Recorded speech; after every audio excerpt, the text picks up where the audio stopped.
Yeah,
looks like we got him. Incorrect. I got him. Well, either way, we're gonna collect this bounty. What the?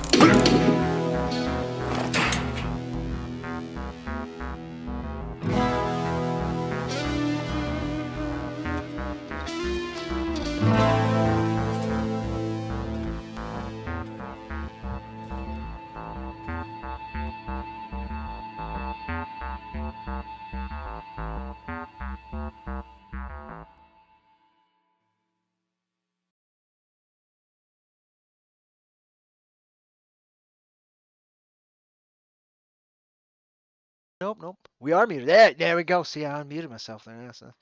That is key. I want to remember when you're running a stream to unmute yourself. It is exceedingly important.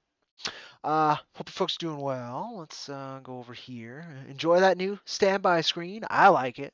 Wonderful Mrs. H did a beautiful job on the animation, and then I just went ahead and hastily pasted over some branding and messaging as I am a blunt instrument with no subtlety whatsoever. But I think it's cool. I'm very happy with it. Welcome, Arno. Thank you so much. I'm glad you're doing well. Very well, in fact. That's wonderful to hear. We'll go ahead and get over here, and then we'll take a look at my less than pleasant mug. Hi, folks. Hope you're doing well again. And Arno's is doing very well. Let me see. I'm gonna fix this camera. I was just on a stream, and my camera wasn't so I was gonna use the word discombobulated, but that's not 100% true. But it is a fun word. Discombobulated. It's a fun word. We're gonna do a little bit of issue number 4 updates, talk about where I've been, what I've been talking about, who I've been talking to, my experience on the campaign trail so far.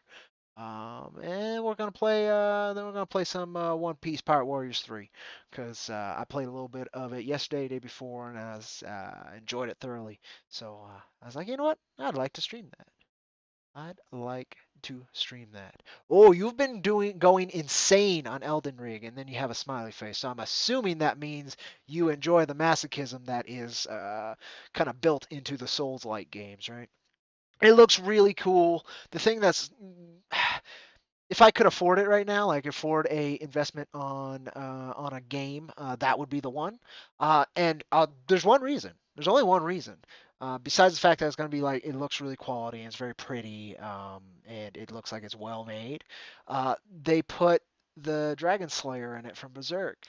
They put the raw chunk of iron in there as one of the great swords, and the fact that I saw that and that they specifically were like, this is in here for that reason. I don't know. Miora's legacy will continue for a very long time, and the fact that it hit there is beautiful. I'm just so stoked about that, and so that made me super like interested in Elden Ring, just so I could wield the Dragon Slayer in it. It's so cool. There is a Berserk Warriors game, or whatever you call it, where you're fighting. There's a term for it, and we're going to be playing one of those. Is why I say that. Dynasty Warriors is one of the ones that kind of like made that genre, right? So it's that kind of game. We're going to be playing One Piece Pirate Warriors, but there is a Berserk game like that, and I want to get a hold of that as well. Love me. What Miura was able to accomplish is just incredible. The cost he paid for it, however, is something to be remembered as well. Howdy, Scott. Welcome, welcome. Yes, discombobulate. It's a wonderful word. It's a wonderful word. Berserk and the Band of the Hawk. Thank you. That's the one. That's the one. Howdy, Scott. Welcome, welcome. I just got finished with. So I've been on the campaign trail. Yeah, well, let's just hop in. It's a wonderful, wonderful opportunity to just hop into it. Been on the campaign trail now for 10 days. As of tonight and the prior live stream I was just on, we are at 28%. I think we've sold all the original art pages is why. Let me look. Let me look. Let me look. Let me look. Look. Yep, all the original art is sold out. There might be one surprise one towards the end of the campaign at a premium, which I bet we can sell. But that's really cool. We are at. Let me go on over to share. Take off my loop there. Whoop.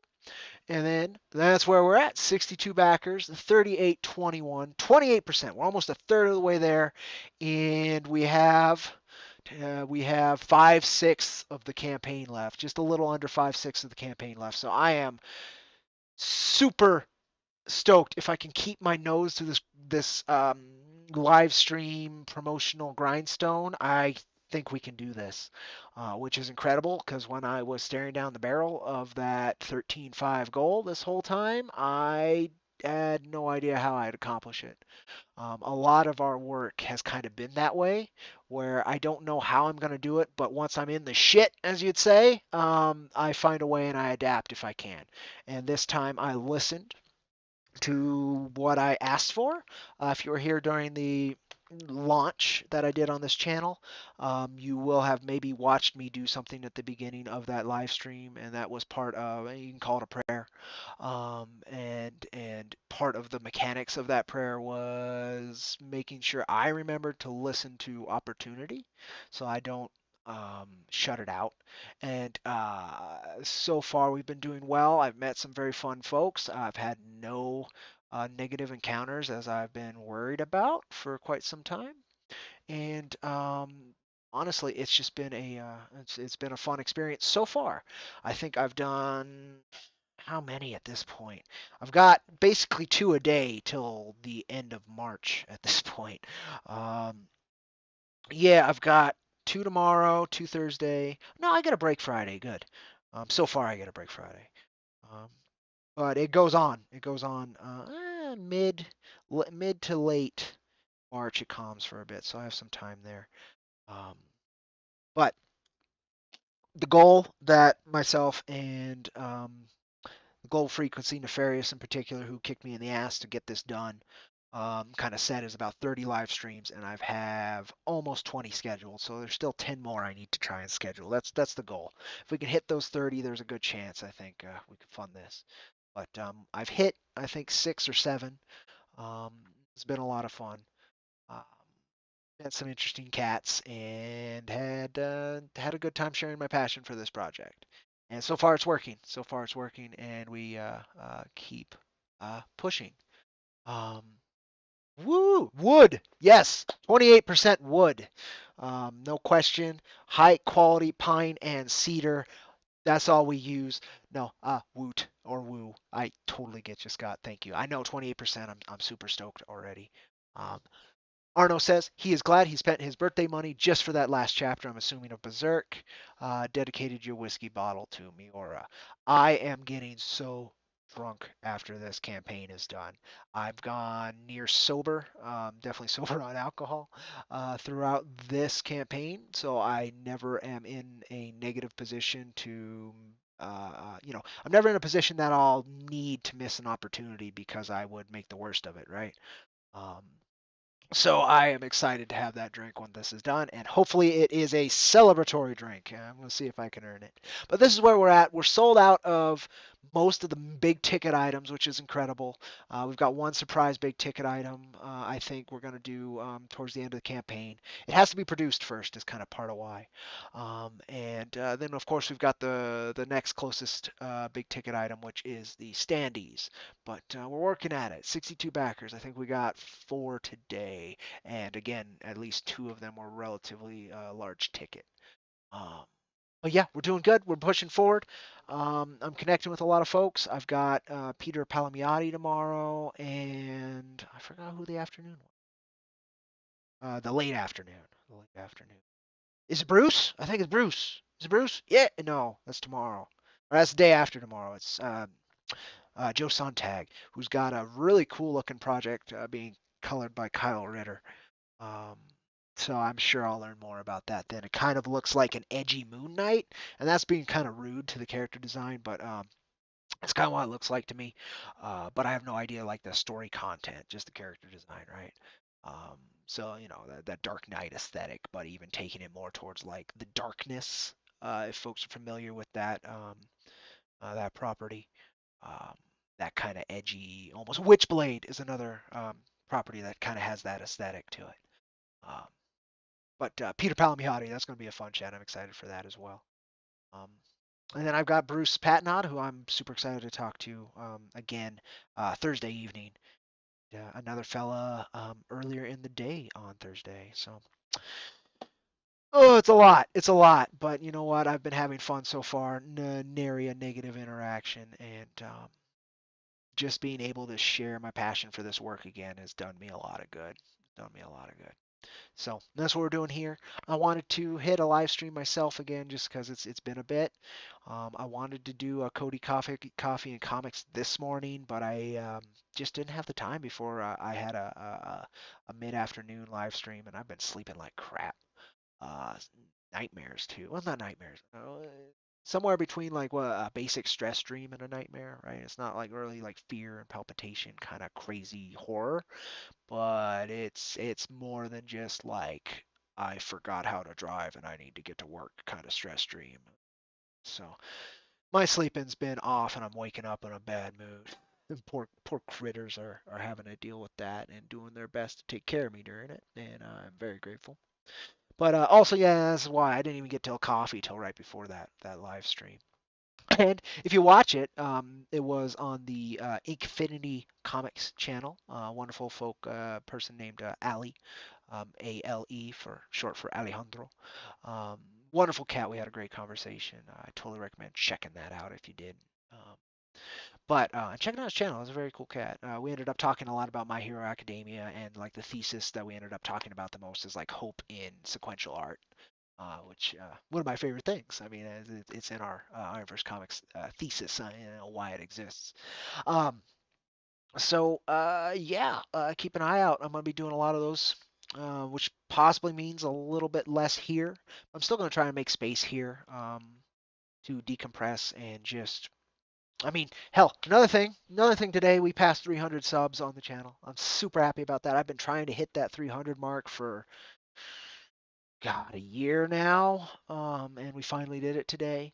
Of course, there's a good chance it doesn't stay, right? But Sunblades, Starblades, by Kyle Ritter. I've heard so Kyle Ritter, amazing colorist, really good line artist. I didn't see his paneling, to be fair, um, but I don't think writing is his strong suit. And I've heard that from multiple sources on Starblades, right? Like it's a gorgeous looking book that took a very long time to come out, and those two factors were the biggest factor. Not it was an amazing story or I'm totally excited for the next one. Didn't hear much of that, which sucks. I mean, he got a good paycheck out of it, I hope, and he got to express himself creatively, and the idea kind of seemed cool. I love the character designs, and of course his coloring is fucking immaculate. It's gorgeous. Um, but yeah, that's what I've heard. That's what I've heard is that the writing end of it was rough, and um, I mean, people enjoy my writing, which is confusing to me because I know I can do better, right? Every time. But especially issue two, I think was a rough end. I tried to jam a lot into 32 pages, a lot that some of it that didn't need to be communicated, right? I think issue two, while being one of the strong suits in art, is probably our weakest suit in storytelling. But it also did what it needed to for the work, right? And like issue number three couldn't exist without it. It wouldn't. A lot of issue three's bits make a lot less sense if you haven't read issue two. However, again, I try to write self-contained issues, so you could still read issue one or issue three and not need to have read issue two. But I don't know. I don't know. My writing can always be better. Um, no question, and I'm just glad people can tolerate it while I'm learning. Um, right, Starblades, yes. That's every writer's greatest fear that the story doesn't hit. That's the big one. And we did talk about that for a minute earlier today on Inkfinity. How sometimes maybe your talents aren't universal. You're not a jack of all trades, right? Like I recognize that very early when I tried to do my line art. I can do decent line art if I applied myself and actually, took time to study. But study's been a hard thing for me to do forever. Like I'm kind of ADD. I have to jump from thing to thing pretty often, or if I've got something to do, then I do it, and then I got to do another thing. Like I finish it. Like even if it's a long process kind of thing, I have to start it and finish it in one go. Taking breaks and such usually means that I won't finish it. Um, so yeah, it's interesting, but that's the bit. You want your story to hit. It's got to have that. The story is what gives the emotional resonance, right? Character design can give some resonance. The art itself, how it's expressing the storytelling, is key in that resonance. But without the scripting and the writing behind it to allow that artwork to manifest, your creative process is busted. Um, and so there's a good chance maybe that he was thinking when he was doing it, he was thinking very much like an artist. So how do I show all this cool stuff? Which was the same problem the Image guys had when they started Image. They came to making comics from a purely art standpoint. How can I get a big, awesome two-page spread in this? Not why do I need to tell this part of the story in a big two-page spread? It's just like, can we do it? Can I show this big profile? All that stuff, and I bet that's a good chunk of what happened with Ritter's storytelling. But again, that's all like conjecture, right? I have no idea. I have no idea. Um, you're surprised you've made it to three issues. You have a heartfelt story, a good creative team. Um, I'm not surprised. You're very dedicated to what you're doing, Scott, and it's impressive. It's very impressive, and you have a lot of cool people in your corner, and you're a cool cat. So I'm not too surprised at all. Particularly when people read Wrath and they get what you're going for, right? I tend to, especially with indie projects from people I like, I try to tear into them a bit because that's what I need myself, and people are more likely to like, if they like it, to say they love it than criticize the little bits they didn't like. I would rather you hear that so you can grow as a creator. So, um, again, I'm not surprised you made it, but of course, there's room for improvement. If I can remind you, that's kind of my duty. Um, oh, let me see up here. Let me see. I missed something. Uh, you don't blame him. Writing sucks. Okay. And that comes from someone who had 15 planned projects and 96 issues in on Lucid Night. 3 years of hand-numbing work. That's a lot of writing, man. That's a lot of writing. Um, Cactus Coyote, that project, and in particular Dollar Coins, like he writes. That's what he said. Like I'm a writer. That's what I do. I need to write. And so having him on board has been incredible for that because that's what he does. He structures. He's a completely different writer than me. I write um, to resonation or yeah to resonance when I feel something needs to be told and how I just now just a day or two ago at work I figured out how and why I wanted to structure issue 5 how I'm gonna um, like the core that I need to tackle, and it is the darkest heaviest thing I'm probably going to tackle in IronVerse Comics, but it is incredible if I can pull it off. But if I worked like Hex Coyote like Dollar Coins does, and how Hex Coyote is structured, I wouldn't have had the time to do that. I would have already been like he is. He's got 20 arcs plotted out, and I think at least 15 of those are fully scripted. And he's a screenwriter and a novelist primarily, so they're written like a screenplay. Most like the things that are fully written are written like a screenplay. Um, and so what he wants to do is maybe a visual novel kind of setup to do like pinups to accompany prose adaptations of his scripts to kind of get movement. I think that's a wonderful idea. We'll see how we move forward with that after we get this ash can into the consciousness of folks. I'm excited for that. Um, but he has a grand story with a beginning, middle, and end in mind before he jumps into things. Whereas I need time to feel out what I need to tell at the time it's being told. And I think very different writing techniques, and um, I think I frustrate him because that's how I do. And he inspires me because of how he does it, because there's this prolific body of work I've already been able to enjoy. And I think that's what you were doing, Arno, is you were getting ahead to that grindstone. You had something planned exactly how you want it, and you needed to tell it that way. Even, like you said, you moved on. Um, I've got to wait for that resonance, that time, and that story that needs to be told. Like I have the idea of the stories I want to do, but not why or how I need to do them. Like issue 4, it took me a bit. Like I knew what I wanted to do with it, but I didn't know why or how until I stumbled upon a very specific story. And then I was like, that's it. That's what I want to do. I get it. That's what I want to share. This is how I want to approach this. And like I said, just issue 5, I finally hit like the thematics I want to hit. That will be huge callbacks to issue number 1. Um, and again, like add an emotional resonant core to Jack that if I pull it off, could be beautiful, just absolutely incredible. But we'll see once I tackle it. I just got how I want to do it, but I've had the idea of what I wanted to do forever. I plan by arc, like these 3 issues, these are the themes. And then I keep them in my head and allow them to ruminate and again allow the pieces to fall in as time shows me how I should do it. And there's a lot of patience. Um, you've written it all on paper instead of docs because your huge fear of accidentally deleting a script. Oof, yeah, that would suck. That would suck. I've never had that fear myself.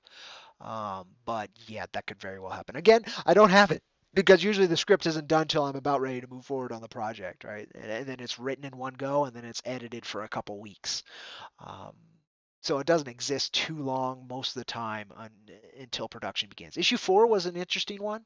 It existed in a good chunk, a good form for about a year and a half already.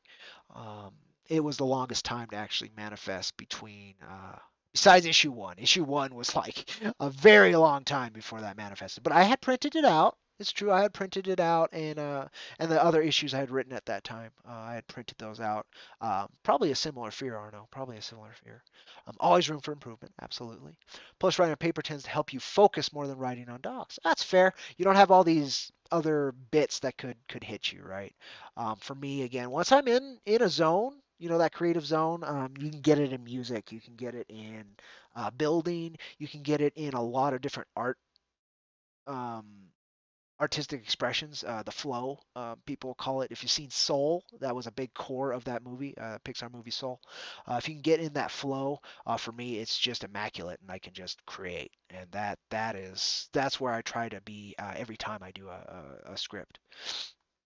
You think Lucid Night would have taken you 6 years to complete because your stupidly creative brain, okay, would stop thinking up concepts and story plots for new characters. Yeah, that's tough. That's tough. Which sucks even more because you have to go back and forth to figure out how to implement that said character. Yeah, and then you might start trying to jam square pegs in round holes. It's true. You should try and limit it to a certain degree. I'm terrible at that. But yeah, my patient, let the flow decide kind of approach allows more of that to happen than a more rigid structural approach does. So something to keep in mind. Patience and procrastination. Yeah, two sides of the same coin. Two sides of the same coin, very much so. Um, I like to say, it's the whole a wizard never arrives early or late. He arrives precisely where he intends to. It just means you waited to the last second to do it, didn't you? Um, it's two sides of the same coin. Two sides. Oh, now you come and say hi. I do two live streams where you usually steal the show, and now you just wait, huh? You wait until we're on the comfy home one, huh? Huh. She was bothered today with all the work I was doing, and because I was grumpy. But she's saying hi now. That's good. That makes me. No, you don't need tissue paper. Tissue paper. It's not part of a balanced doggy diet. It's not. It's not, Lita. But yeah, we went for a good walk today. We haven't done that for, well, I do it every day at work. Once I take her out of the kennel, she comes with me to work and hangs out with the other pups. It's pretty good. She's gotten much better about going outside when I'm not running play groups now too, which is good. I'm very proud of her. She's a good girl.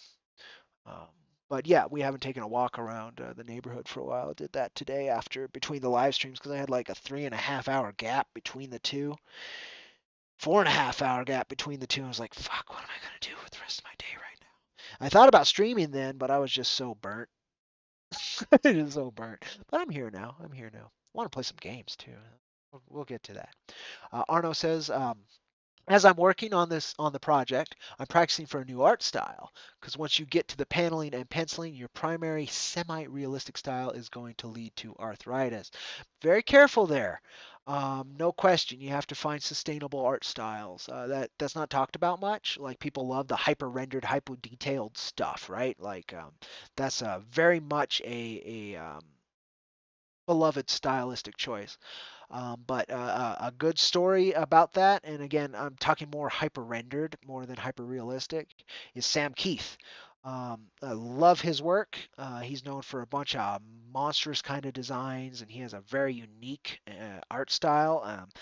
Something I don't hear people talk about much is his paneling, which I find incredibly intriguing. It's super interesting and risky paneling that pretty much pays off every time I see him do it. He loves curves in his paneling. He loves circles. He loves fisheye lens kind of angles. He loves circles.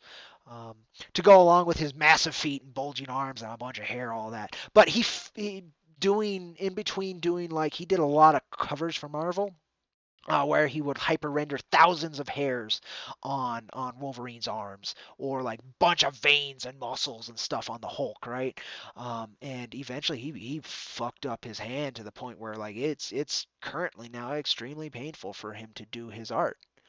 And that's always terrible. That's always terrible when a talent now has to associate his work, his heart, his art, his soul with direct physical pain.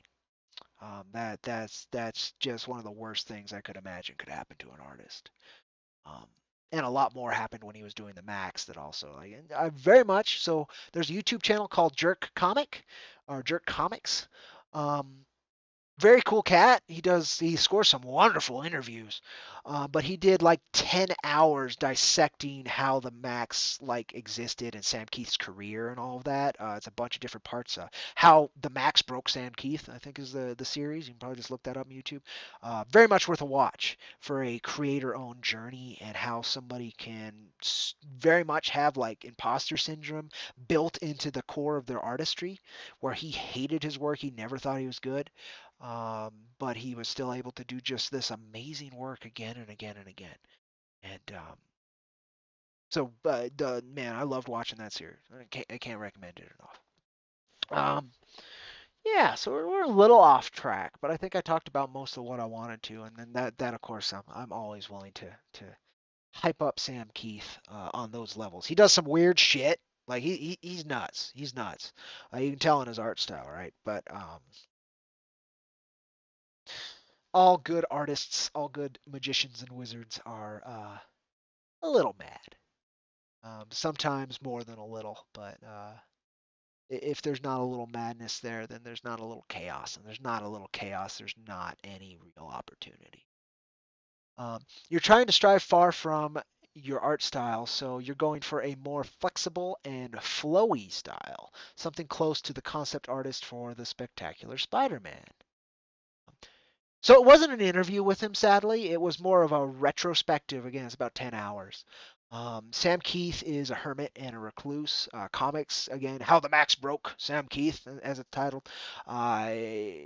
The comics industry really broke him. He wasn't a soul designed, he wasn't an artistic soul designed for the industry, but he was still able to participate and breathe life into it in very unique ways. So hearing that journey, I think, is a really cool thing, and again, Jerk Comics did an incredible takedown of it. So yeah, I definitely How the Max Broke Sam Keith. Start at part one. I think it goes to part six, and most of them are like 2 hours long. So definitely check it out. Very much worth it. Again, Sam Keith's art style is so fun. Watch. It's fun. Again, it's madness. It's madness. He was the original artist on Sandman until him and Neil Gaiman and Karen Berger just could not could not get along. But stuff like this is it's a circuitous paneling. Again, you see how it's like an oval and an arc.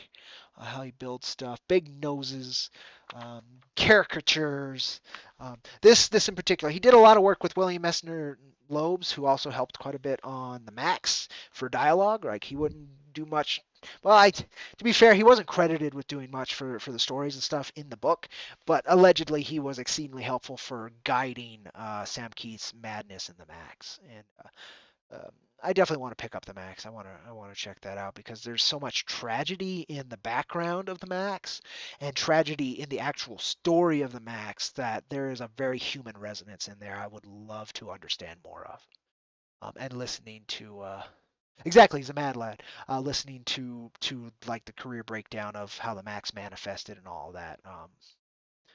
Really added just another level of appreciation for the creator. But he's one of the creators. If you ever met him at a con, which he doesn't do much anymore either, I don't think he does almost at all anymore. Um, you don't tell him you love his work. That's what I've heard from a bunch of creators and stuff, or what I heard in that series as well. It's definitely an imposter syndrome. He always takes compliments negatively, like attacks. Like, no, I'm not that good. Again, it's classic imposter syndrome. Very interesting. Very interesting to me. But yeah, you want to get to the gameplay? I want to get to the gameplay, I think. Unless there's any more like comments that are worth talking about, I'm happy to. For you folks here, thank you so much for watching. I think we almost hit 30 subs on Twitch as well. Um, I'm pushing a little less on Twitch now that I know, like, if you get to a certain point on Twitch, they want you just to do your streaming on there. You can't do this restream thing. So that's kind of annoying to me. I want to hit as many platforms as possible. Like right now, we're on Twitter as well. What used to be called Periscope, Twitter Live now, whatever they call it. Um, and YouTube. And like that would bother me if I had to just be on Twitch, because Twitch doesn't like save it. Like I guess I could stream on Twitch, record them, and then upload them to YouTube, but then that adds hours of time to making these most often spontaneous things happen. So I don't know. I don't know. Yeah, let's get to the gameplay. Yeah, damn Twitch. Plus, I'm not enough of a, I'm not sexy enough for Twitch. Sadly, I'm just not. Just not. But yeah, we're gonna play One Piece Pirate Warriors 3. We'll start it from the beginning. We'll start it from the beginning just for the fun of it. Um, I was wanting to maybe do an IronVerse Comics plays, which is where I do it more rigid series so you can keep up with all of it. But we'll have a casual time with this. We'll have a casual time. That's all I really want out of this. Oh, also, folks who are interested, I did order a new mic and a new camera. So we'll see if the camera quality will increase here, and the mic quality most certainly will. Um, that and I have a new idea once those come in for a new like weekly segment that should be a lot of fun. Should be a lot of fun. It'll be a lot of fun for me, and I think it'll be good for me, honestly, more than anything. So, yeah, keep an eye out for that. Keep an eye out. I'm stoked. In fact, I think I should have the mic and stuff this Friday. So, yeah, be fun. Be fun. Not in time for a lot of the live streams, but in time to do a couple of them. All right, this might glitch. It might not. It might not. Let's see. Okay, it showed up for you folks. Great. Oh, there we go. Do I want to load the game? Yes, even though we're going to start over from the beginning. Well, you need a hot tub to make it big. I know, right? I might have the chest for it, but I don't have the money for a hot tub and a sweet bikini. I don't have the sweet bikinis. Is my I don't think it is. Damn it, I have to do one other thing too. Just nope, it's not. Okay. Oh, and you guys were cornered, it looked like as well. I'm not gonna really be able to tell though if you were really cornered. You want this? Howdy. I would love to have Jack. There you go. And let's get a little more up here. There you go. There you go. The gang's all here. Let me know if it's not. It definitely is not. Let me try. Enjoy the music. It's very loud. Very loud. Turn that down at your end a little bit. You know, but probably need to turn it down on mine because I bet it's bleeding into this mic. It's so loud. God, it's not that loud though. This is loud. One Piece really wants your attention.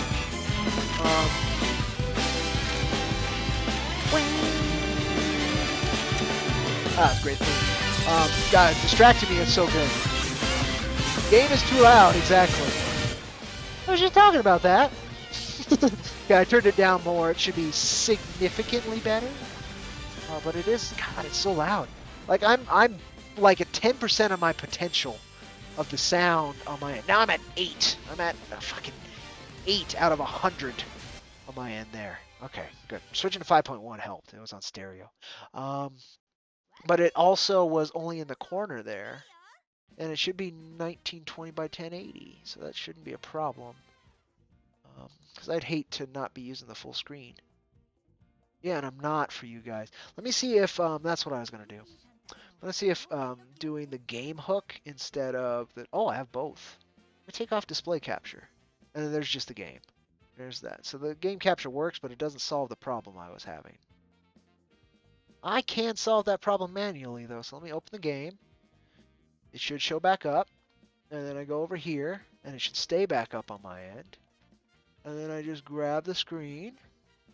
And boom. There we go. I don't know why it's doing that, but whatever. That works.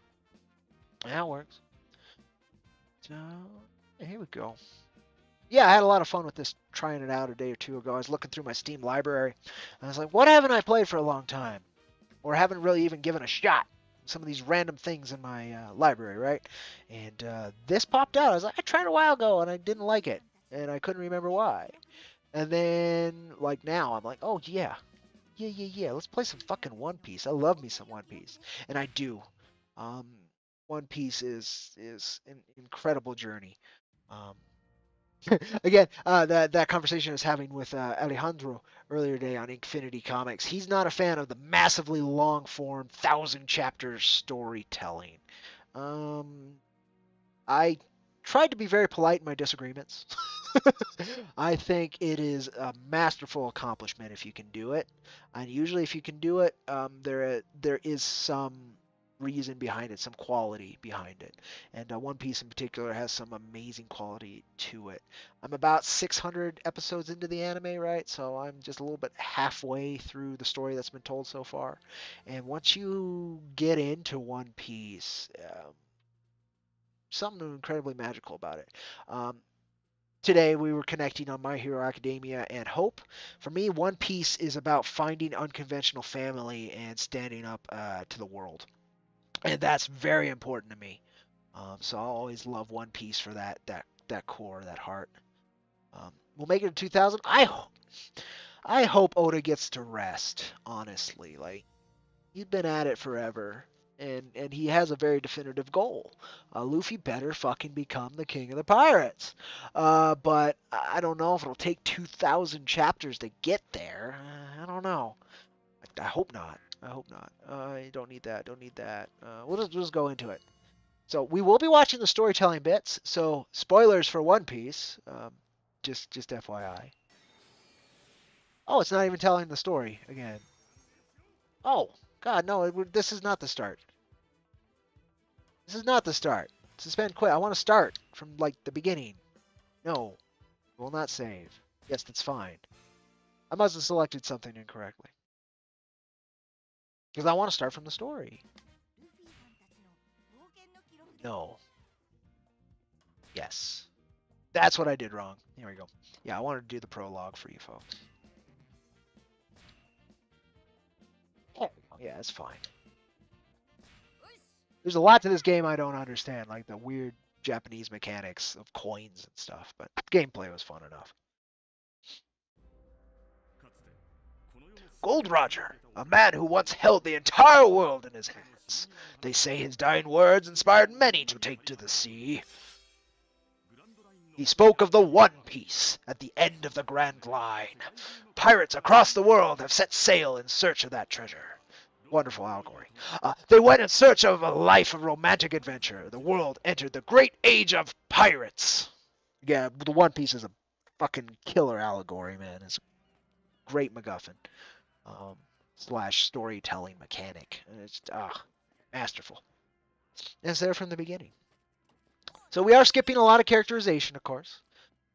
I won't ask you to take me with you anymore. I'm going to become a pirate, all by myself. Ha! As if you could become a pirate. I can. Someday I'll gather a crew that's even better than yours, and we'll find the world's greatest treasure. I'll become the king of the pirates. Oh, so you're going to beat us? Shanks is great. Well then. I'll give you this hat to look after. It's very special to me.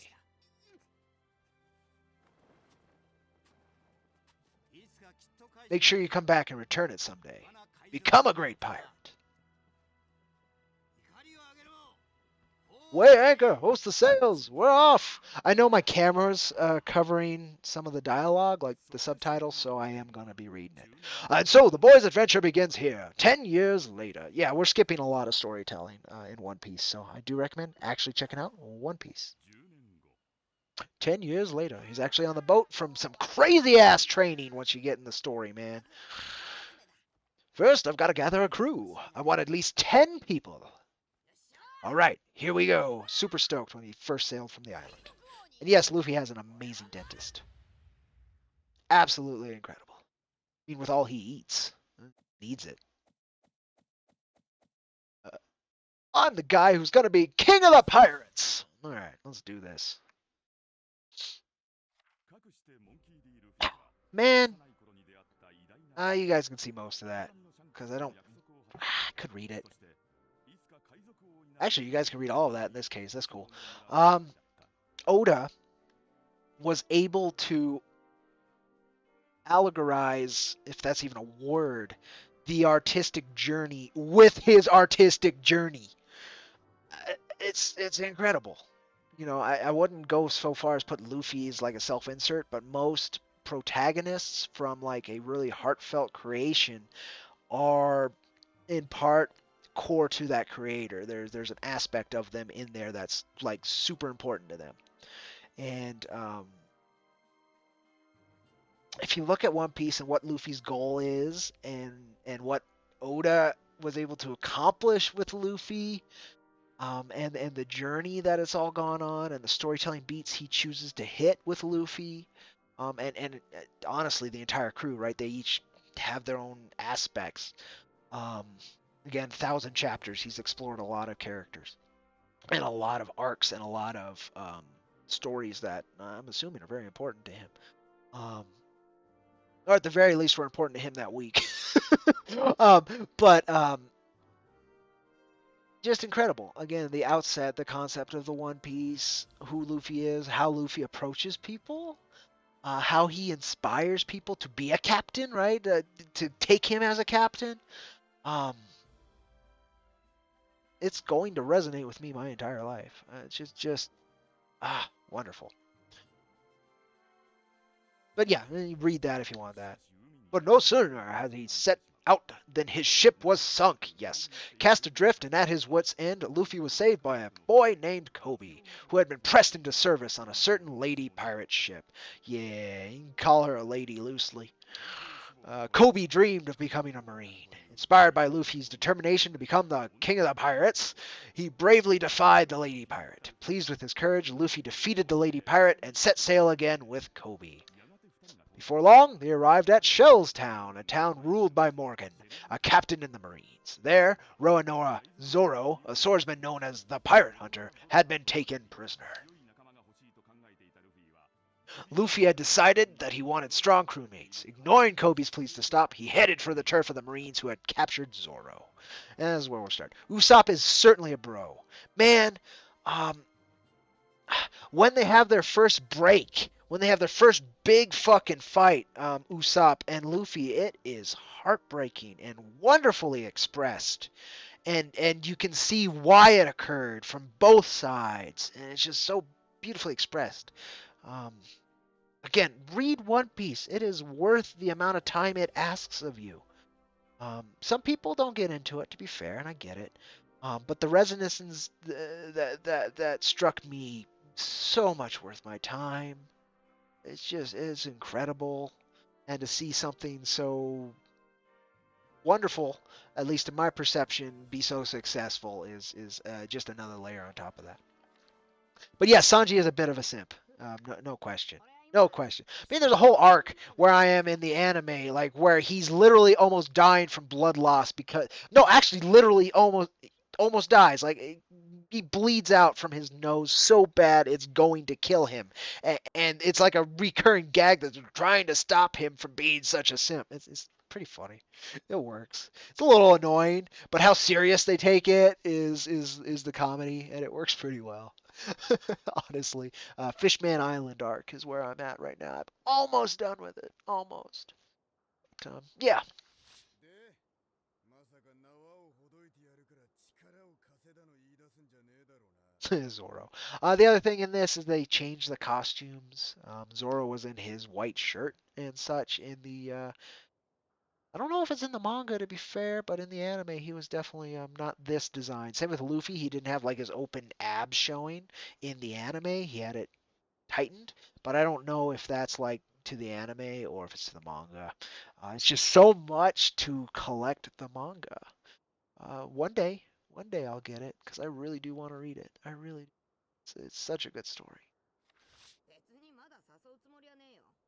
Can you blame him though? I mean, look at how much Nami has changed. Oh my god. I love the bit where Oda was just making fun of the critics of how he designs women. He's like, I do this 2 circles and an X policy. Something like that, like style. It's just like a super hourglass waist and big old tits. And he was just I think he was just making fun of it, but that is what he does, to be fair. So I don't know like how serious he was being and how jokey is. Definitely a mix of the both, but um yeah, I like original Nami much better than post I don't even know what fruit she got a hold of. That hasn't been revealed to me in the anime yet. Um but yeah, he definitely draws women a particular way, and it got flanderized is the term over the years, significantly flanderized. Um, no question, no question. Um, Maybe if you somehow find the time, you may read it. Definitely do not want to watch it. Can't sit still long enough for that. Yeah, see, I've only been able to watch it, but again, I couldn't get a hold of the manga. Like a box set for an arc, it's like 150 bucks. It's hard to it's hard to do. It's like 30 volumes, right? Um, and like it doesn't get excellent. It's good at the beginning, but it doesn't get excellent till about 2 or 3 arcs in. So it's a tough investment. It's a tough investment. But again, I found it. I found the story through the anime and how I've been watching it to very much be worth my time. So much so, yeah, if I could afford it, I'd totally snag it. Viz app. Yeah, there you go. Um, oh, that's true. The Shonen Jump app too. I bet you could read a good, huge amount of One Piece for pretty goddamn cheap through the Shonen Jump app. I didn't even think about doing the app angle, right? Yeah, I didn't even think about that. Interesting, interesting. But anyway, what this says that you can't read is, I never said I planned on asking you. You've got the reputation of a bad guy. お前に逃がしてもらわなくても Even if you 俺は don't set 君 me たち free, を I'll 殺す survive on my own. Well, of course. Yeah, $2 a month. Yeah, totally. Like, if you're gonna read it, that's probably why you should read it. 1ヶ月ここに生き If I て can る make it 私 for a が month, they said I'll お前 be をそれ released. でも They lied. 何が So I'll survive no matter what. I'm going to do what I want to do. 俺のやり And たいことをな how すがいい Oda his characterizations are incredible. Like he can tell emotional story beats because of how well he tells his characters and their arcs. Nami's arc when you first meet Nami and her whole backstory and how he builds on it, wonderful. Zoro the same. Luffy, as it's revealed, it gets deeper and deeper. Masterful character storyteller. And you can tell he's so good at it because he can get away with these incredibly insane character designs. And you'll take the characters seriously anyway. So good. So good. Definitely worth your $2 a month. ゾロが捕まった理由ってのは町の人を助けようとしたからなのか Because he was trying to help the townsfolk. Townsfolk is the word that is cut off. He's the boy who dreams of being a marine. He's got an interesting arc. The word that you don't see after base and the comma is Captain Morgan. Is he really as evil as the rumors say? I wonder. Zoro? Nah, he's not a good guy. Why can't they just do omnibus hardcovers like Berserk for like a $50 range? Definitely saves more on the greens than a box set, right? And then like, so you could get One Piece individual volumes at a reasonable price, but you're gonna be collecting hundreds of them, so it's just kind of insane to do it that way. So again, I'd rather get the box sets. Um, I wanted to get, and there was an opportunity where I could have gotten the Full Metal Alchemist box set, and that's a much smaller series, much smaller. It's only like 60 some odd volumes or something. Um, but I missed that window where it was like 150 bucks to get all of it, and then I just saw it jump over months, and now it's like $700 to get a box set. Manga printings are getting insane, so I don't even know if my quote on the One Piece set is actually accurate anymore. It might have significantly gone up because I was looking at that about the same time I was looking at getting Metal Alchemist, and I ended up just scouring eBay for old collections that people were getting rid of, and that's how I got my Full Metal. And the nice thing is there's something really cool about a new book, right? There's something really cool about a new book smell and how it moves and feels, right? But what I noticed with this Full Metal Alchemist bit is you can tell when you get a used book that was loved and read again and again, especially a manga volume, it becomes loose and really just nice to handle. You can there's a lot of character in the covers, right? It's been edged and moved around. There's pop marks, dents, all of that. I don't care about that. But how it feels, there's just a little bit of magic, a little bit different kind of magic to it because of how soft and pliable and just how great it feels. I'm sure a lot of people who are paperback book readers know this, um, because again, manga very much has that feel to it, especially tankobons, the collected kind of omnibuses. Um, just incredible. So I loved having that extra layer while I was reading Full Metal Alchemist for the first time.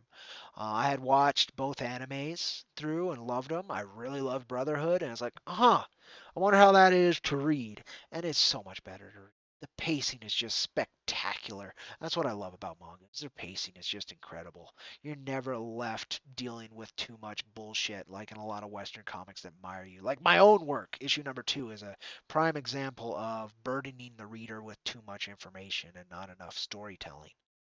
Um, Manga, when done right, and Arakawa Sensei, she did incredible work in Full Metal Alchemist.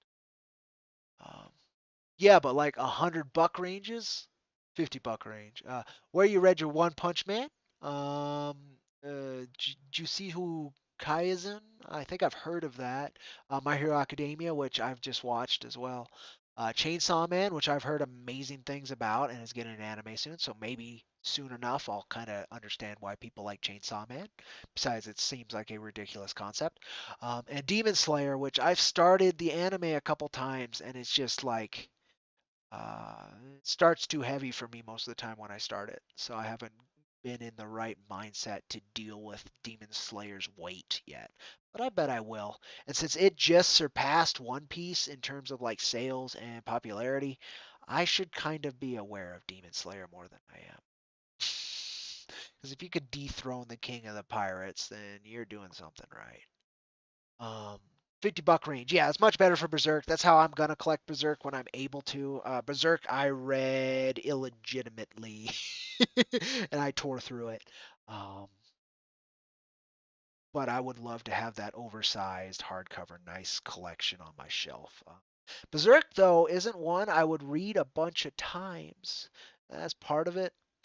It's just so fucking heavy. It's one of the most perfect examples of overcoming the odds and still trying to keep some kind of goodness in your core, no matter how dark the actual reality is. But he throws you in the shit. Miura is like he has no bones showing you the worst he can imagine. And I appreciate that level of honesty. It's part of why Berserk is so beloved. But I could see some people just not only disliking it but hating it because of how heavy and how honest it is, and how dark it is. Um, it's already over. Demon Slayer, that is. Interesting. Interesting. Well, it kicked ass for how it went then. Uh, Public execution in 3 days. We're still not even to gameplay here, folks. I just can't shut up. I got warmed up with a bunch of live streams today. That's why. It's sad, but going against the captain means death. Yeah, they're just gonna kill him. They lied to him. So Luffy's like, hell no, I'm not gonna allow that. He is the swordsman I need. He's my enforcer. But you can't do that. And this is how Luffy becomes a pirate. This is like the first big like problem he causes to the world government. Love it, love it, love Luffy. I'm gonna save his life, and that'll get him to work with me. Bring Zoro into your crew. Now you lose if you don't. Defeat the Marines and head to Zoro. Super easy game, by the way, folks. So don't expect like crazy odds or anything. You're trying to get into more modern manga anime, but you just find yourself going back to classes like Berserk, Baki, Devilman, Cyborg, 009, or Fist of the North Star. I just with these hardcover reprints of Fist of the North Star, I just got into it, and it is the perfect power fantasy. I've never seen a power fantasy expressed that way. You know Kentaro's never gonna lose. Never. But they try so hard to make you feel like the enemies he's going against are super badass and they're just unscrupulous assholes. You want them to die. Same reason I love Punisher, by the way. Fist of North Star hits a lot of similar notes in that aspect. But you know Kentaro's the ultimate badass. And so the stakes aren't really ever there. But somehow you still become super invested. It's incredible how they were able to do that. Like most stories flop when you have no stakes. Like Jack has some trouble. Jack Irons, my work, has some trouble because the stakes are for him anyway, not that great. He can't die. There are some other ways you could take care of Jack Irons. You can take him out of the picture, no question. But like the day-to-day stakes aren't that high. The violence stakes aren't high at all. With Fist of the North Star, you know the violence stakes are really high, but it's not going to happen to Kentaro. He's just too strong, and it's just how they're able to keep it interesting. I fucking love Fist of the North Star for that. Even with Dragon Ball over Z, Kai, and Super. I love Dragon Ball, like, a lot, and then Z is good. But you can tell when Toriyama was like, okay, I'm done. Oh, you guys want more? All right. And that happens like 3 times in Dragon Ball Z. And there's some great storytelling in it. Like, it doesn't, like, suck. But you can tell, like, he's doing it because his work was demanded more than he had a demand of his work, if you can understand what I'm saying there. But I'm not familiar. I've heard of Baki. Not familiar with it. I've heard of Devilman. Never checked it out. Cyborg 009 I have not heard of. But yeah, classic like Berserk. Of course, I definitely heard of Berserk. And of course, Dragon Ball and Z. I've never read Super. I caught up to Super as far as I can remember, though. At least the anime. Let's get Zoro.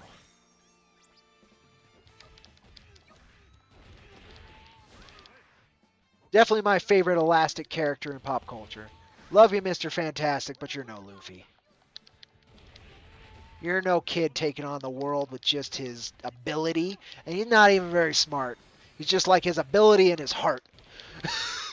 Mr. Fantastic's taking on the universe and the multiverse with his brain and his arrogance. No thanks.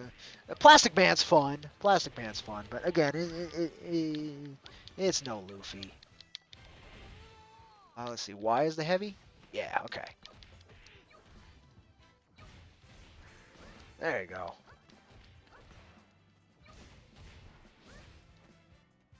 I don't need to beat all these guys. It's just fun.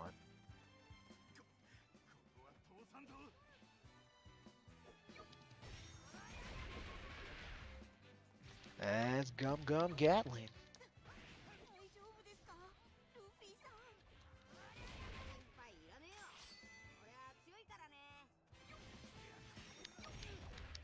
What is it for this? Is it... Oh, that wasn't what I wanted to press, but it worked. God, what's the special? Is it B? I bet it's B. I don't want to waste it, though. Hey, Zoro. They're gonna kill you, bruh. You again. Could sworn. That's bad. I could have sworn. Could have sworn. Yeah, it could have been could have sworn that I turned down your invitation, pirate. I'm Luffy. I'm gonna untie you, so you should join my crew. Didn't you listen, idiot? I've got something that I gotta do. Besides, who wants to live the life of a pirate outlaw? Why wouldn't you? I mean, you said it yourself. You used to be an evil bounty hunter anyway. I don't know what these other folks say about me, but I've never done anything that goes against my code. Like I care. I've decided that you're going to join my crew. You said they took your sword, right? I'll go get it back. And if you want me to give it to you, you join my crew. What? That's messed up, kid. All right, I'll be back. Big ol' Luffy smile.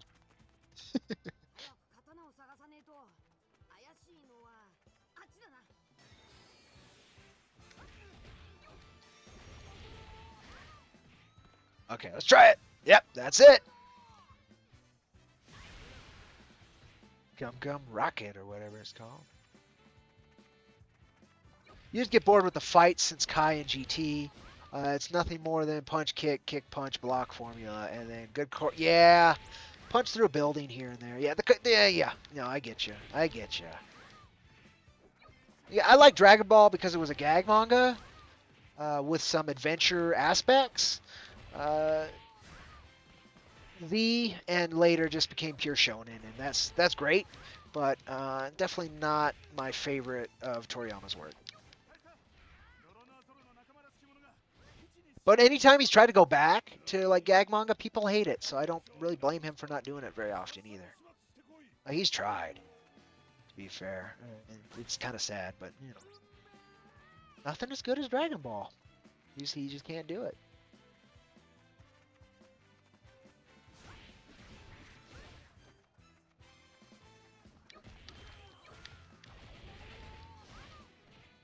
Did I get him? Yeah, I got him.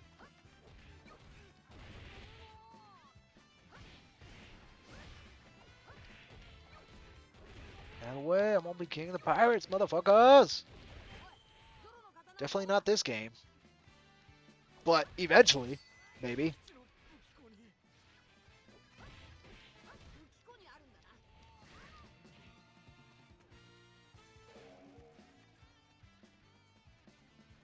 Okay, not there. Going down here. Okay.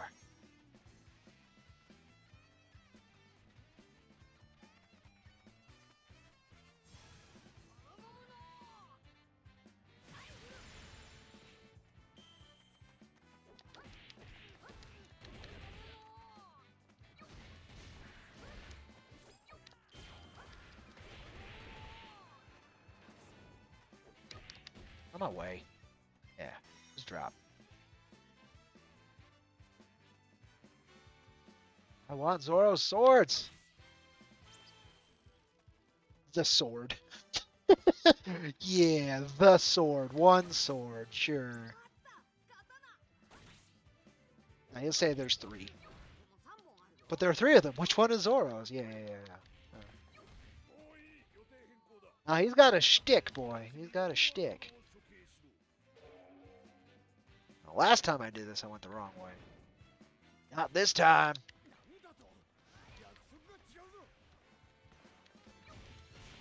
Out of my way. Plays to go.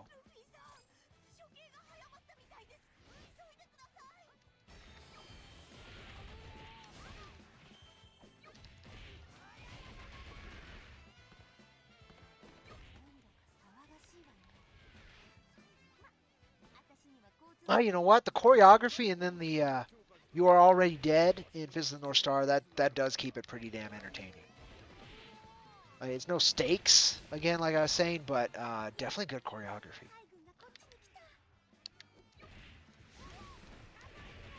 Oh, shit, there's a combo I should know already, but I don't. Ah, out of my way. Get out of my way!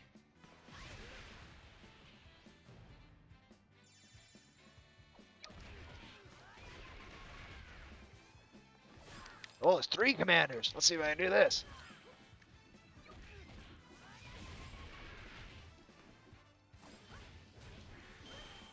There you go. There's a few of these guys, huh? People really like Bleach. I know there's a particular arc that's like epic in Bleach, but I just like even watching the anime, I didn't get too far. I did not get too far. Not saying it's bad, but you know, Gintama I've heard a lot too, but I'm not very familiar with it.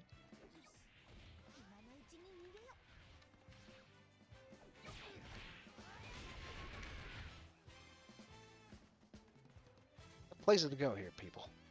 On my way. There you go.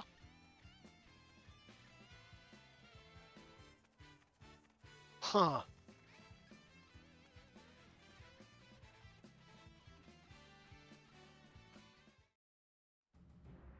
Oh, I get you. Yeah. There is more. Yeah. I get you. I'm only up to what they've released so far. So the 3rd volume, the imposter, the Kentaro imposters, like was just introduced for Fist of the North Star. I don't know too much just yet, to be fair. But yeah, the imposter Kentaro. I don't even know what his actual name is. But yeah, that's the volume I'm hitting next. That's the next one they release this month, actually. I think it's mid this month I'll have it. Super stoked. Every Fist of the North Star volume I've just torn through. I love it. You won't die like a dog here, Zoro. Don't worry.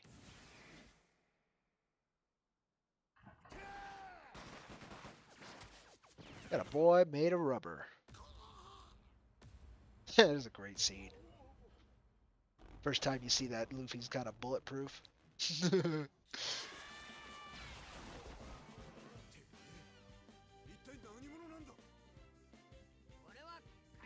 Is it Keno? Yeah, like I don't even know. I don't even know. Guy who wears a mask and pretends to be Kentaro. I guess he was somebody Kentaro fucked with a long time ago or something. So either die here or help me fight them. Either way, you're gonna be an outlaw.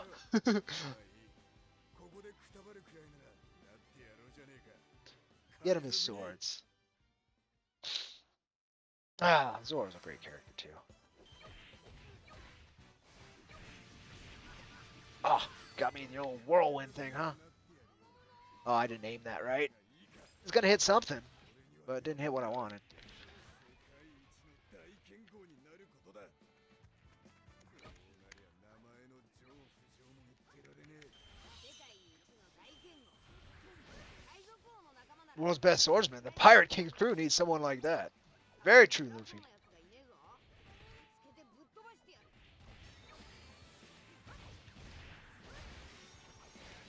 Good job, Zoro.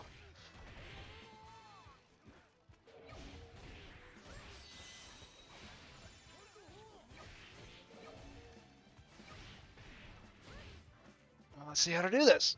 No, it's not that. It's back. No, it's not back. It's not start. It's not that. There's a way to do it. Is it Y? No. Is it? No, that's dodge. Not X. It's not B. There's a way to do a gang up move. I'm just not doing it. Is it? Oh, you know what? I bet it's R. I bet it's R. Let's see. No, R is lock on.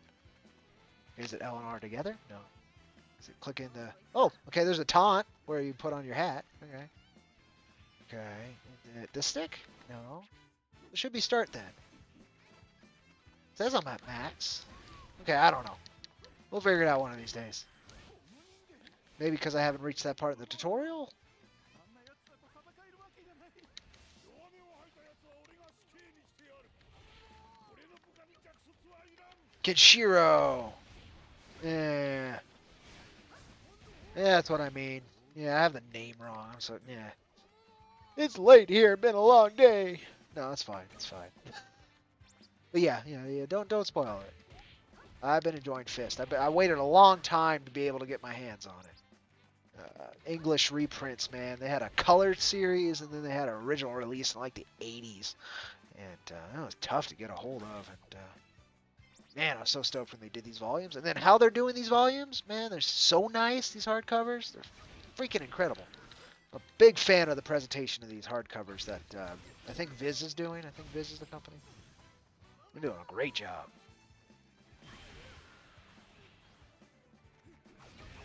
俺の命令は絶対だ。逆らった奴は残らず処刑してやるぞ。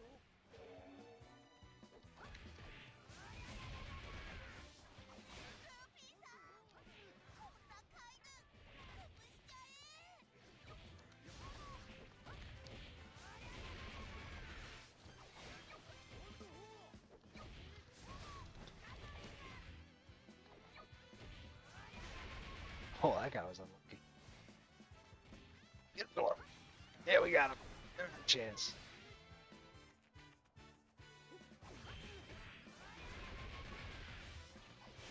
Oh, that guy's pieces. Alright, that guy's not in one piece. Alright, I will not apologize for that. That brought me great joy. Terrible pun. Brought me great joy.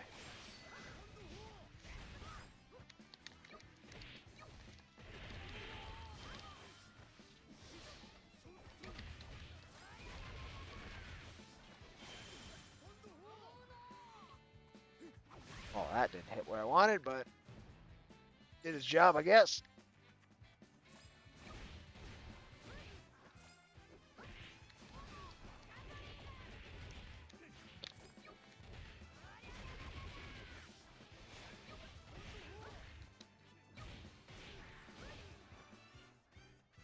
Out of my way!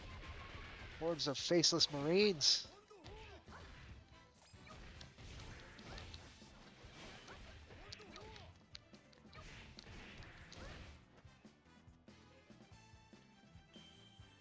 Or that Nami's here. It's very weird she's here, so I'm ignoring that she's here. part of the gameplay, but yeah, you wouldn't have even come close to meeting her yet. That's a whole arc down the line. An incredible arc too. I think that's the first really good arc. Is Arlong Park.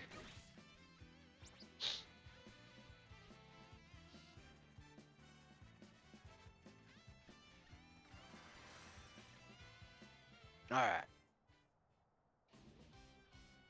コビーの夢をぶち壊しやがる Tokyo Ghoul. お前は俺の Now don't get me wrong, you love edgy action, gothic horror stuff, but a story Tokyo Ghoul just doesn't appeal to me. My ex liked Tokyo Ghoul quite a bit. Again, it's not my style either. Like, I'm with you there. And I've heard like Tokyo Ghoul the anime and Tokyo Ghoul the manga are very different beasts. So that I also don't know. Like, I can't say, but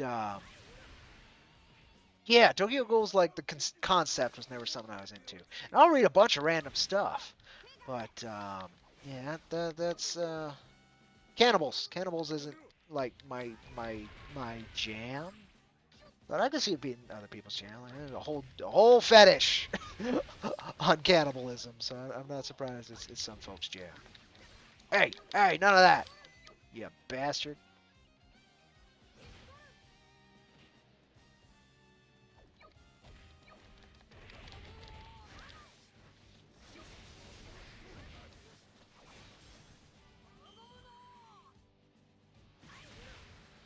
Oh, well, that missed.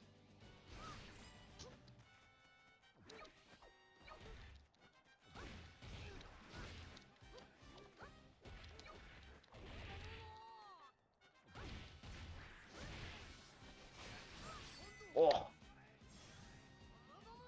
Alright. Oh, that's probably how. So what button is it? Is it L? Is it? What is it? Oh, it's both button. Okay. It's LB and RB at the same time. Got him. Oh yeah, Axe Hand Morgan. よ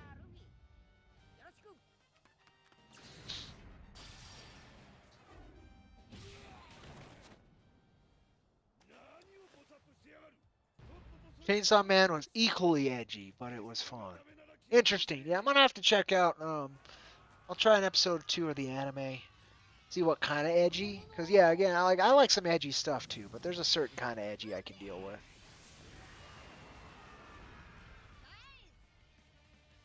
It has to be an emotional core at its heart that resonates with me. Like Berserk doesn't get much more edgy than Berserk. It does. Like there are edgier things, but like it had an emotional core at its heart that like just resonated with me so much. Basically getting up no matter what the odds are. That's always a good core.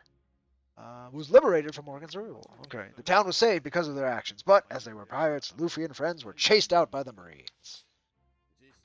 Truthfully, we are thankful you saved the town. However, this does not mean we can look past you being pirates. Leave this town immediately. As a courtesy, we will not be contacting headquarters. Okay, let's go, Zoro. This is how the Kobe joins the Marines. It's not that interesting unless you're like invested in Kobe's arc, which Kobe's arc's fine. It's just it's a lot. This is Luffy playing along so that Kobe can stay and join the Marines. So that they don't think he's part of the pirates and gets kicked out. It's a really good character moment in like the anime and I'm assuming the manga, but here it's a little hollow because you don't have the history with Kobe you do in the actual storyline. 海賊に大した猿芝居だったな。あとはコビーまた会おうなコビー And they certainly will. Opposite ends of the world, but yeah, they do meet again. To be continued indeed. Yes, and we are on easy because I just want to play a game.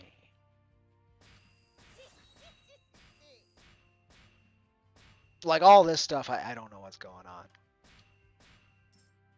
If I'm honest, I have no idea what any of this means. but I think it's good. Oh. It'll be Buggy next, huh? Buggy's a fun character, but I think that'll call it for the gameplay part of this. I think I'm good. I think that fulfilled me. We will be playing more of this here and there, because again, I really like it. It is a fun game. It is a fun game. But I can hang for a few more. If anybody has questions or more chat, again, Arno, thank you so much for consistently putting stuff to talk about in chat. I always appreciate that. Makes my job a lot easier. Keeping you folks entertained is not an easy job, man. It's not. Not a dancing hula girl in a hot tub in a bikini. Just not. I'm not. No matter how hard I try and want to be. No, I do appreciate having a good talk on manga. I do. Says 4 folks are here. That would be impressive if I'm honest. Yeah, 3 in YouTube and 1 in Twitch. Interesting. Interesting. Well, thank you, folks. This is kind of a later stream than I usually do too. I used to do more around this time of day, but things and stuff. Reasons. What those are elude me right now, but a lot of it is, early work. I think is a good chunk of it. Let's see here. Anything crazy like interesting happened while I was doing stuff? Nope. I did get a very cool secret thing in earlier. Secret thing, tiny little preview I will give folks who are actually here right now. There it is. That was it. See it again. Oh, there it is. Oh, oh, oh. Okay, no.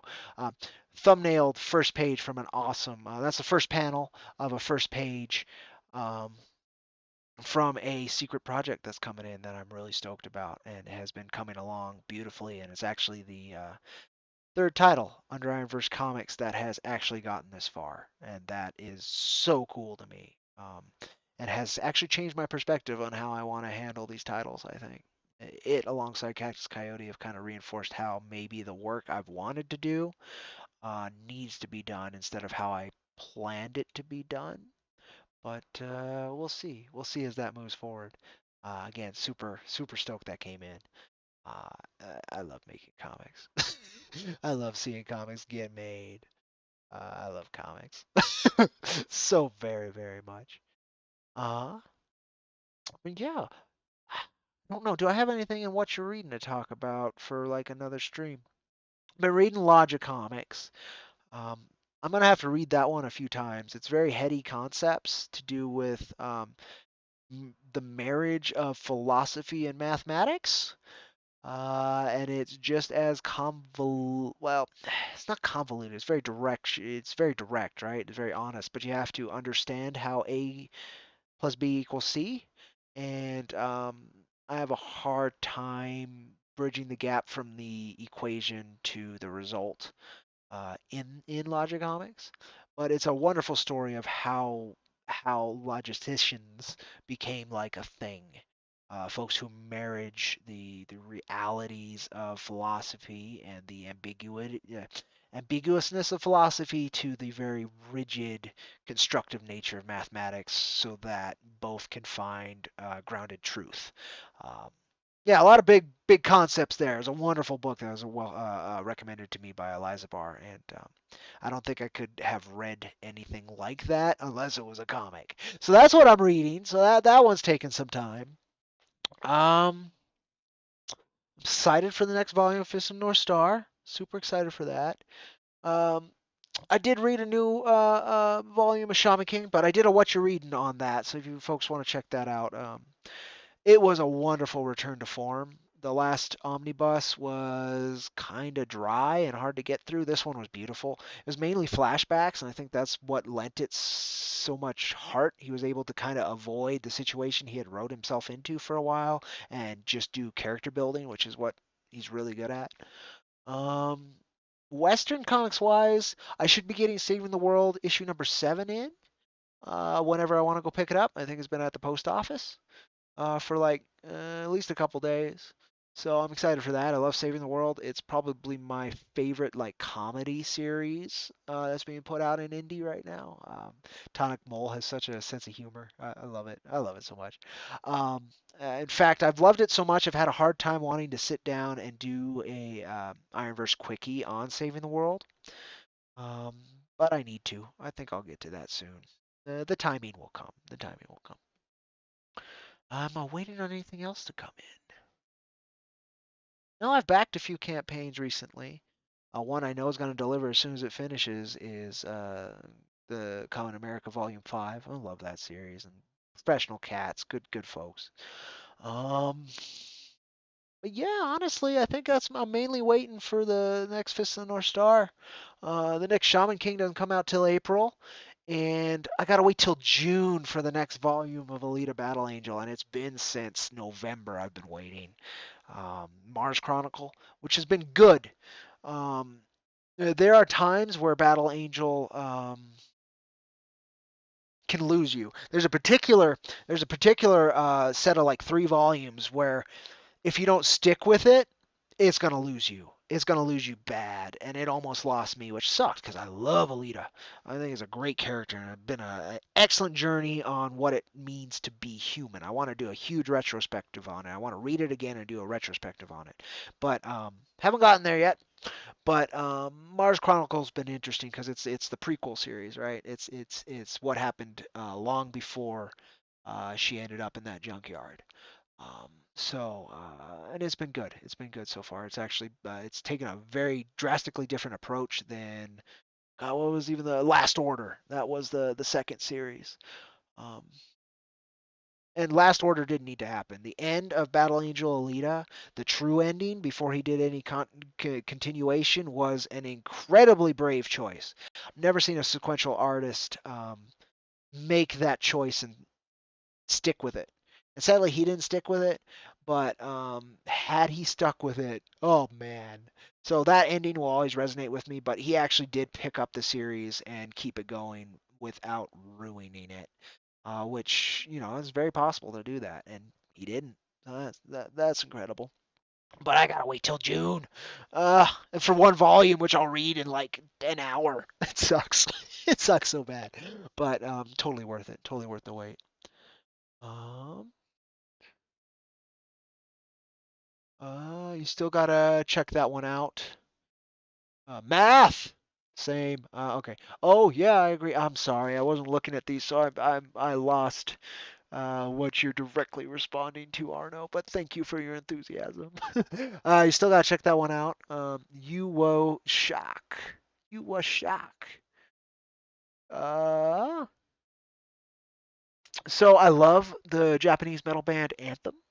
They did a they got famous off of doing a AMV for Devilman. So that's how I know Devilman is because I love Anthem. And you are shock is part of that, if I remember right, is a line from that. I don't know if that's what you're quoting though. Did you flash something on the screen, Cody? I did. I flashed it twice, and then a third time I held it for a second. It is that secret thing that you're trying to figure out what it is.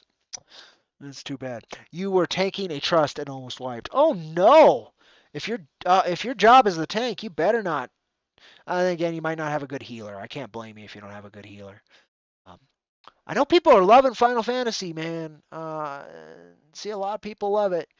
I just can't. I just can't dive into the subscription model. I know it's like free to level 60 or whatever, right? Or at least was, and then they like stopped selling it because the lines were too crazy for their servers. And I think that got resolved, but I don't know if the free thing is back on or not. Either way, it scares me, but apparently it is excellent. So I'm glad people are having a lot of fun with Final Fantasy. By that one, you meant saving the world. Thank you. Okay, that was totally worth it. I snagged, like, I watched Tonic Mole in the trenches for a long time, doing what Tonic Mole does. He's a great cat, a very entertaining creator to watch market.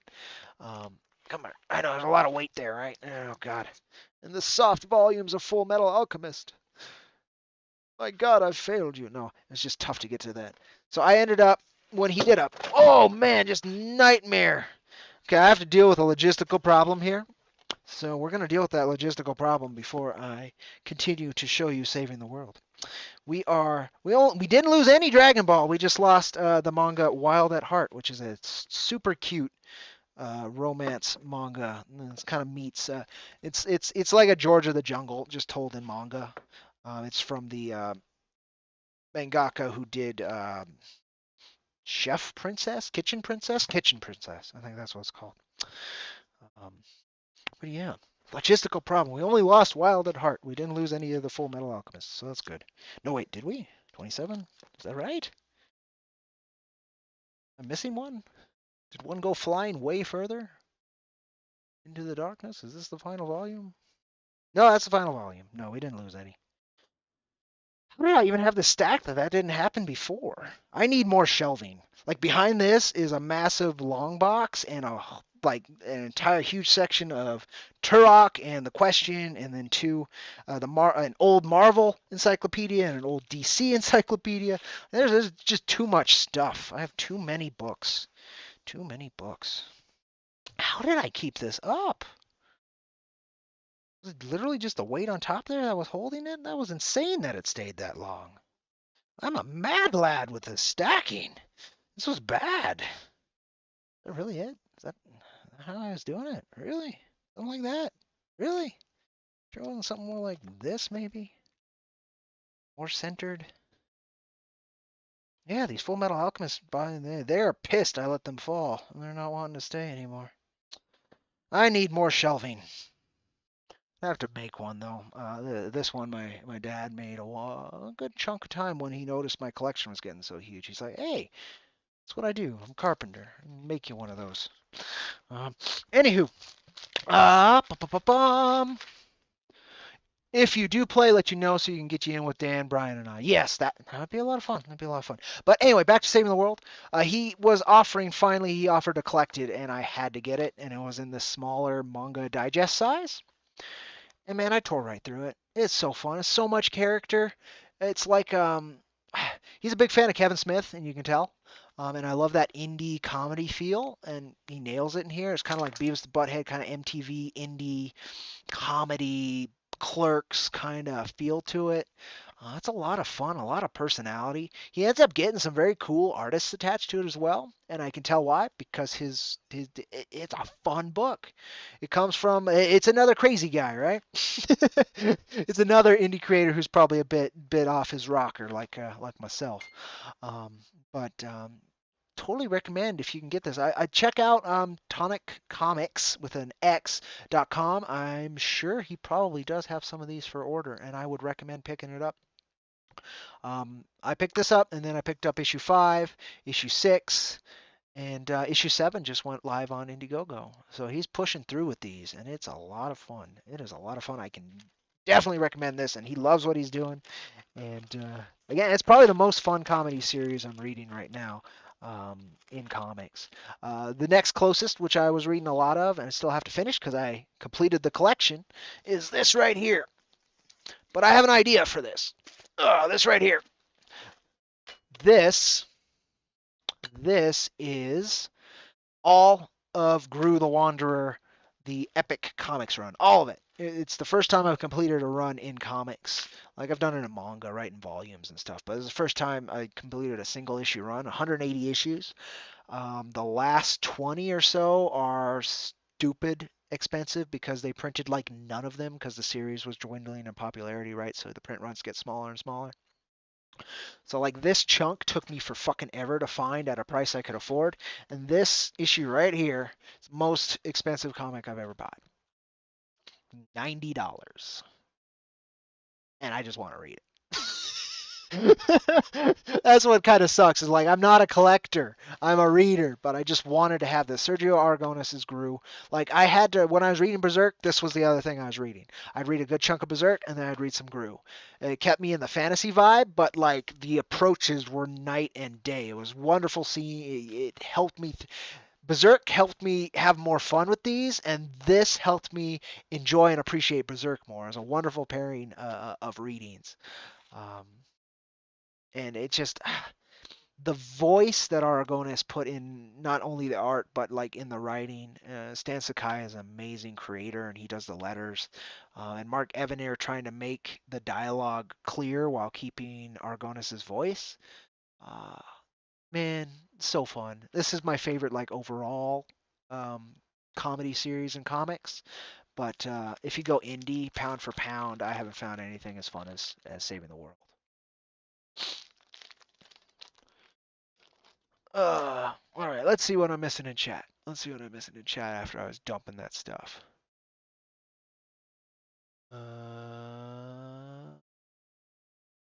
You know, right? You felt that when you check it out over at Barnes and Noble. Okay. By that one, you meant Saving the World. Okay. Yuwa Shock was from Iwo. Oh, that's what you're. Man, I was so confused. That is it. Yuwa Shock. That is it. Yep.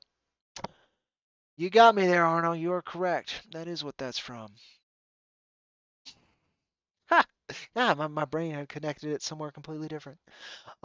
It's open again. Not sure about the free thing. Yeah, there you go. Okay. Tonic is a fine cup size enthusiast. This is true. This is true, and it is built into the comedy of this, and he handles it with class and intelligence, and I just love it. I just love it.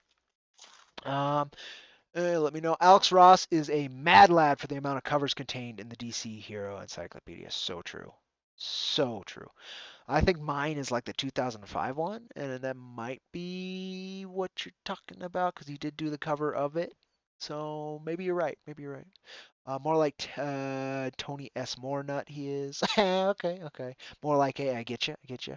And probably has a catch-up tier. I would hope Mole has a catch-up tier. If not, I think this campaign's already like his most successful as well. His issue 7 campaign. I love seeing it. I love seeing consistency and talent doing what consistency and talent should do.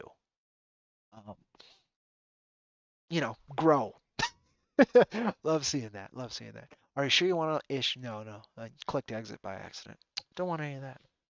But yeah, I guess I can allude to some of the when I have time and I'm not scheduled for other streams things I want to do. So when I get this new camera in, I'm gonna see how good it is up close. Not because I need you to see my mug. I don't mind it being pixelated and smaller like I have it right now. Um, but because I want to do painting streams again. I have 2 full 40K armies to paint, and I've been holding on to them for years, and I haven't done it. And I think that would be a lot of fun is to tackle a figure or a squad, a week something like that, and do that on stream. Just hang out. It adds an artistic level to the channel.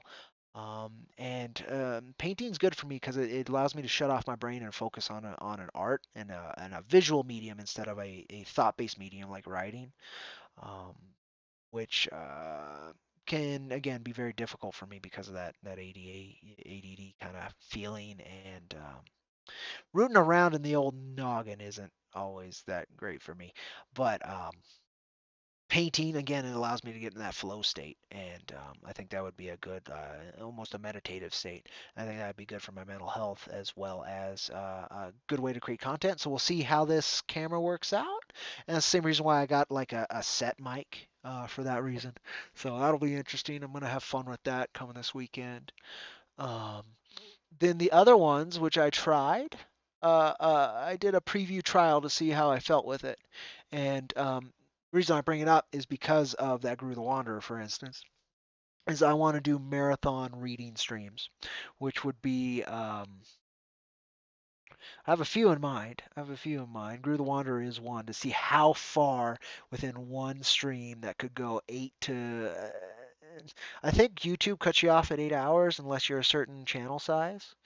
So it might just be 8 hours, but see how far I can get in a series. There's one in particular I want to do. I want to see if I can read all of Bone in one sitting. Just sitting here and reading and chatting with you folks.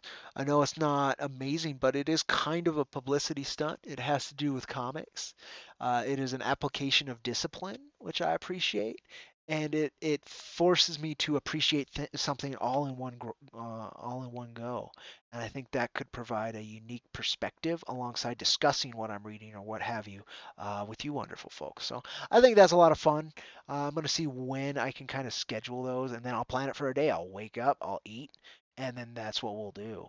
And I think that'll be a lot of fun. I think that'll be a lot of fun. So Bone is one of them, as you said. Woo, I love Bone. I do too. Jeff Smith, wonderful cat. He's followed me. He's helped support my campaigns. Tukey has been really cool. I'm excited to get the second volume. He had to split the shipments because of how Tukey's production went. But the first volume of Tukey was really cool. So I'm very excited for the second. Tukey Fight for Fire, and then I think the next one's Tukey, is it Fight for Family? Something for Family. So I'm really excited for that. I'm super stoked. I think he just ran a Kickstarter to help get more funds. So it was like a round two to get just two in case you got just one last go. Um, yeah, no, turn in Scott K. Thank you for joining. I know it's late, and yeah, nail that test, brother. Nail that test. Enjoy yourself and get it done. Thanks for stopping by. Very much so. Rest up. Rest up. Um, but yeah, the next would be see how far if I can get was it 80 issues, 180 issues? No, I think it's just was it 120 issues. I would like to see if I can read 120 issues of Grew the Wanderer in one stream.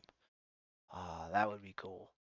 And then I can like summarize the moral at the end of each issue too, because there's a lot of recurring gags in Grew the Wanderer. So what we could do, and I can make a good game of that, is like how many times I catch each recurring gag from cheese dip to mendicant to the morals.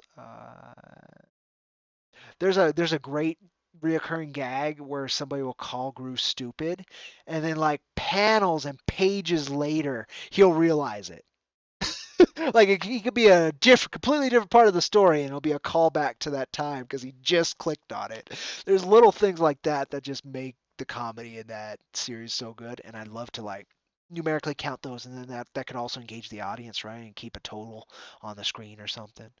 Um, yeah, Late Night Fernandez, indeed. Welcome, Eliza Barr. We played a little bit of One Piece. We talked a lot of manga, honestly. We talked about live streams that I've been on. We've talked about right now. We're talking about like some streams I want to do, marathon streams where I read something in its entirety. We were just talking about Grew the Wanderer in particular. I'd love to do that, and then that one has mini games attached to it in terms of spotting the reoccurring gags and such. I think that'd be a lot of fun. Trying to tear through all of Bone in one sitting, right? Where I could have the chat. Uh, their goal is to stop me from reading. Stuff like that, where I have to check in with them every time, but try to get them to engage me with them more than the reading. I think that could be fun. Um, we'll see. We'll see. I've got to plot those and plan those correctly because it would totally be a wake up, eat, and that's what I'm doing that day. And I think that could be a lot of fun. Uh, but I got to work that around other scheduling things. But yeah, and that's kind of it. Again, we played a little bit of One Piece, Pirate Warriors 3 or whatever. It's just a Dynasty Warriors clone with One Piece aesthetics. A little bit of fun. We played one mission of that. Uh, we talked a little bit about where the campaign's at. We got a couple more backers today, which was wonderful. We're at 28% now. We sold all of the big ticket items except for the figures, which is kind of incredible. All the original pages are gone. We're almost at 4K, so again, almost 30%. I don't know. I'm excited. I'm stoked. We're doing pretty well. Better than we could have had I not put my nose to the grindstone and uh, continuously been taking chances with folks I have no idea about. There's been some so far. So far, they've all been wonderful conversations. So that's been cool. That's been cool. Two more tomorrow. Did two today. I think is it two more Friday as well, or do I have Friday off? I think I have Friday off. So far, I have Friday off, but two more tomorrow, two more Thursday, and then one Saturday. Well, then I might have a day or two off, but we'll see. I'm actually still talking to folks about scheduling, so we'll see what manifests. The goal is 30 live streams this campaign. And so far, I have between I think it's 11 and 16 scheduled. So we're about halfway to that goal already, which is kind of cool. It's kind of cool. Looks like you tagged me in something. What did you tag me in? Crazy man, you. Let me see. Live right now, live. We have late night Fernandez. Yes, we do. Yes, we do. Uh, Funny story. Fernandez in Spanish means one who undertakes a brave journey. So I found that kind of neat when I found that out. Though it is one of the most common last names in Spain, in España. Uh, but yeah, that's just fun fact. Fun fact. Uh, yeah, honestly, now I have run out of things to talk about. We also showed a little bit of Saving the World because it was brought up and it is a fun series. And number 7 just launched a day or two ago and it is doing very well. I'm very happy to see that. We talked a little bit about Logic Comics too, Lizbar, just because that's what I'm currently reading. I also have Shield open still, but I have not gotten any further into that. I haven't done much reading. A lot of work. A lot of work. Whether it's actual work, like my work, uh, my job, or if it's this stuff. Been a lot of that. Arno means eagle in Austrian. You're an eagle. Eagles are good. Eagles are good. No, that's what Fernando means. Fernandez means son of Fernando, being the EZ is patronymic. You and your linguistic knowledge humbles me, good sir. Or I guess it shames me, good sir. But I'm gonna go with humbles. I'm gonna go with humbles.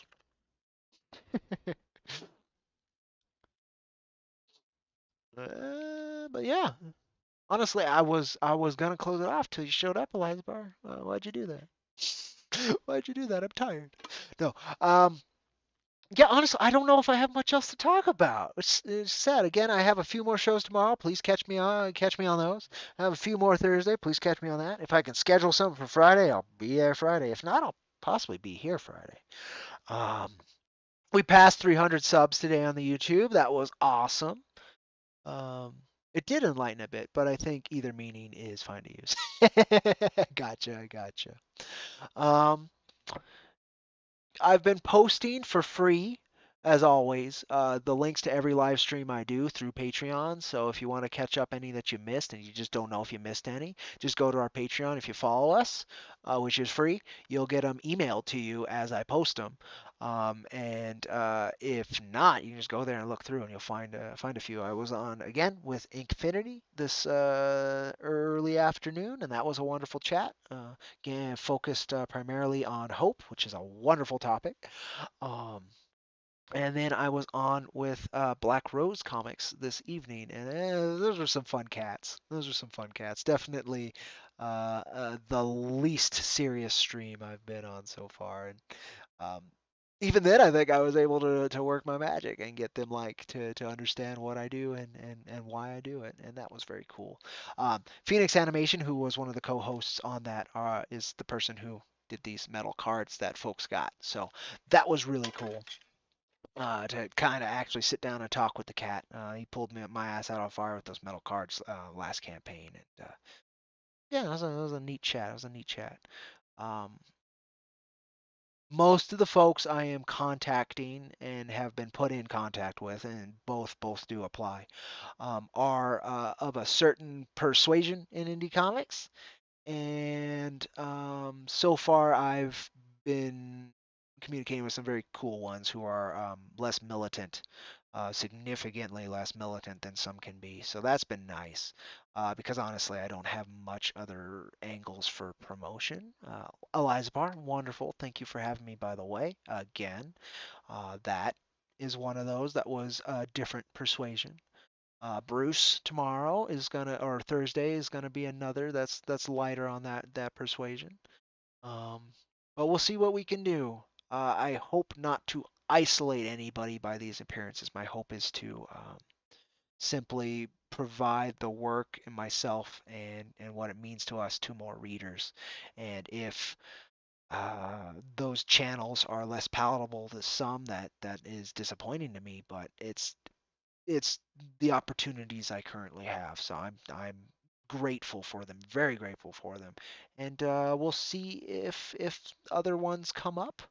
But so far, that's been a blessing that I was actually quite terrified to hop into, and if I wasn't kicked in the ass by a certain set of folks who were pulled my ass of a separate fire. I had a lot of fires my ass was in last year, man. A lot of them. Um, but pulled me out of a different one and was like, you need to do the work on this or it's not going to happen. Very grateful for that. And I'll do the work where it needs to be done. And so far, I've had just wonderful chats with folks. And so I hope that continues. I'm trying to choose wisely, and I'm trying to make sure that it focuses on the work and what it means to me, and why I believe in it and why I do it, because I think those are very universal. But I never know if I'm going to be drug into some bullshit I don't care about. So I keep having to jump into that fire. But you know what? It's getting the work done. It's getting the work done. So I'm very happy about that. Once more, you shall say you love Kira, but Hobo Girl is your waifu. Oh man, Tonic Mole has captured some wonderful lightning in a bottle, and I continue to hope that it'll see more and more success, and so far it certainly has. It's great stuff. It's very fun stuff. If folks have any questions in the chat or something, otherwise I'm just gonna keep rambling. Which you know what, I'll probably keep rambling anyway if you're asking, but at least then it'll be focused towards a communication and less here's a train of thought from a very tired, relatively young man who is, again, very tired.